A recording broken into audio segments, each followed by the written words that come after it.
about the leadership of Mzee Mwai Kibaki.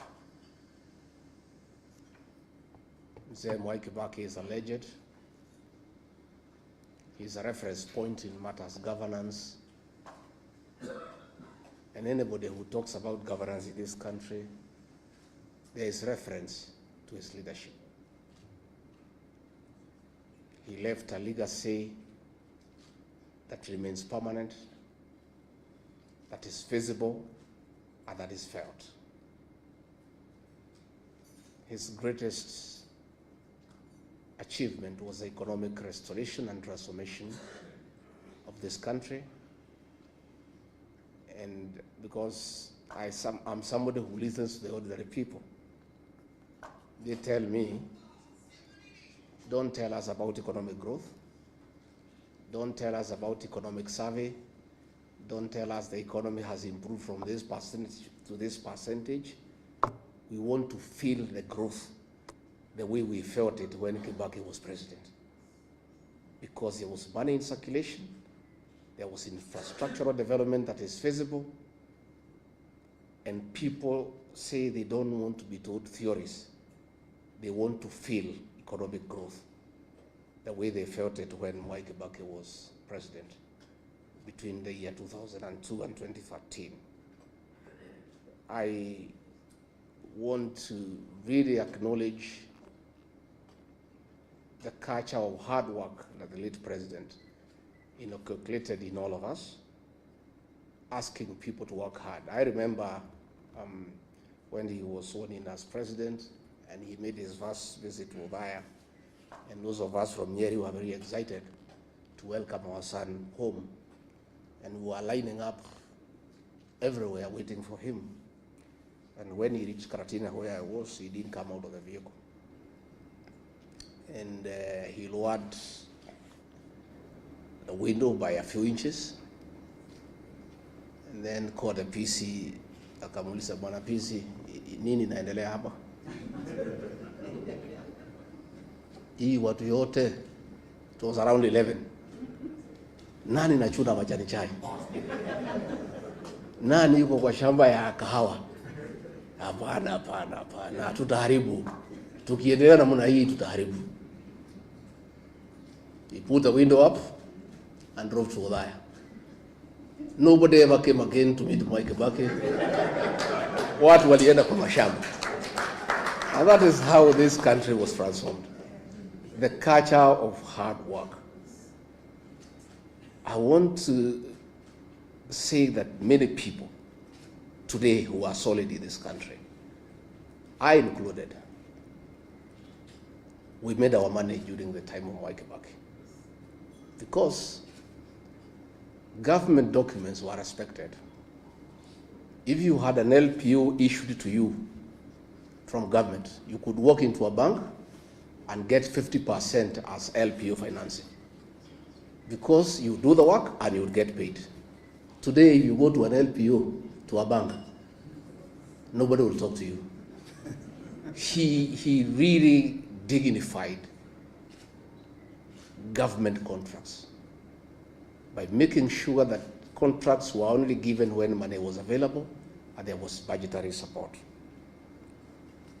These great men pushed taxation, and we want today, as we remember him in a very fond manner, to say there's nothing wrong with taxation. And Kenyans cannot be accused of refusing to pay taxes, because Mwai Kibaki did it. Lipa kodi, ujitegemee, and people paid taxes, and they didn't complain because they saw a corresponding development and services. Kenyans don't have a problem with paying taxes, but Kenyans have a big problem in paying taxes that they cannot see what the money is doing. So we want to ask our brothers now in government to know that Kenyans are not complaining about overtaxation because they don't want to pay tax. They have a problem of paying taxes that are misappropriated, that are not used appropriately. And Mwai Kibaki is a living testimony that Kenyans are willing to pay taxes, but they want to see a corresponding service and development. Mwai Kibaki respected institutions. Ambassador Muthaura is here, and Ambassador, we want to salute you. Mwai Kibaki would not have succeeded without the support of the bureaucracy that you led. But he also allowed you to work, because we know he allowed people to work. Because if you have a supporting system that supports you, it can only be effective to support you if you allow them to work. Mwai Kibaki respected institutions, and going forward, that must be the way for this country, so that institutions can work. Again, we must remember him for the 2010 Constitution, and all those who say that they remember him fondly, the way to dignify his legacy is to implement the Constitution and follow it letter and spirit. Because when we do that, we'll have a good country. Mwai Kibaki spoke very little and did much. Most of us are learning from him. Nowadays, I only talk once a week. I'm becoming a good student of Mwai Kibaki. Going forward, I will talk after 2 weeks, then one a month, because he spoke very little and did a lot, and I think you don't need to speak much. You just work, and work can be seen. And if you remember free primary education, it was real. Today it isn't. And Mwai Kibaki didn't have to talk about it. How kuipigia debe, he did it, and it was there for everybody to see and to feel. Let me, Judy and your siblings, thank you, because many people do not appreciate the place of family in leadership. There's no leader who can succeed if you don't have family support.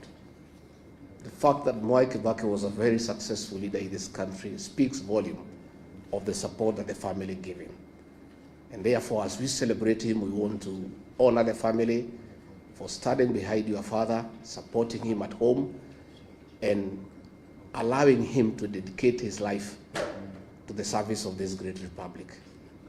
Again, we also want to honor the Kibaki family because despite many challenges and temptations, you never allowed yourselves to be misused by entrepreneurs to spoil the name of your father and yourselves.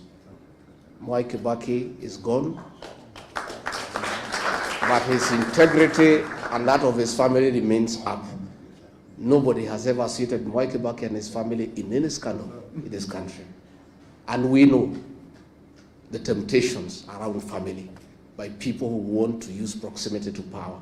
So you have really dignified your father because his name is good, and nobody has ever thrown him into anything that would have looked conflict of interest or commercial interest for his tenure in State House.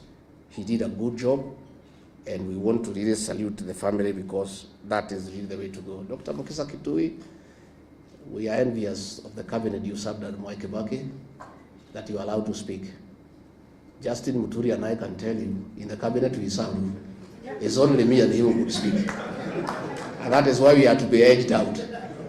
The rest are flower girls and praise and worship choir.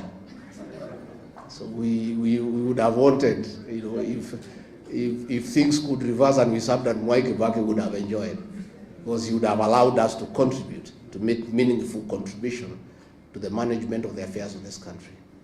Haji, I've heard you correctly about the place of DP in Othaya, but I'm more concerned not even about DP in Othaya. I am more concerned about the quality of leadership in that constituency that was led by Mwai Kibaki. A graduate of the London School of Economics, the greatest president of all times, a man who represented Othaya with wisdom, a man who was a good debater. Then when he was gone, the replacement of Mwai Kibaki, like today, it's a shame. Member of Parliament who never speaks in Parliament at all, who hasn't made any contribution on the floor of the House. And Udhaya now is a pale shadow of the Udhaya Adam Mwai Kibaki. Coming this general election in 2027, we shall talk to the people of Udhaya to dignify the late Mwai Kibaki by looking for a quality legislator who, even if he cannot measure up to the level of Mwai Kibaki, can be there 60–70%. But the present situation in Udhaya is embarrassing and is very demeaning to the late Mwai Kibaki and his family. And Udhaya people are crying for a change, and we'll be having conversation with them so that they can look for quality leadership that can be able to hold the name of that great old man in high repute. So mimi nimeshukuru sana, tuko hapa na viongozi wengi ambaye sijui Haji unataka tuwapatie, unataka tufanye namna gani? We introduce them? What do you want to introduce them? Yeah, tuko na the Honorable Eugene Wamalwa, kiongozi wetu. Kuja useme jambo. His late brother was vice president to Mwai Kibaki na alikuwa na kizungu mingi sana. Hata huyu wako na kizungu mingi. Sio mingi sana. But he served Mwai Kibaki well. So kuja sema jambo. Asante sana. Thank you very much, Your Excellency, the Kibaki family, the DP leadership, the distinguished panel, and distinguished guests. Good afternoon. Let me start by thanking the Kibaki family and also the DP leadership for giving us the opportunity to be here today to remember a great leader. And as His Excellency has said, I think he's the most consequential leader of our republic. And as we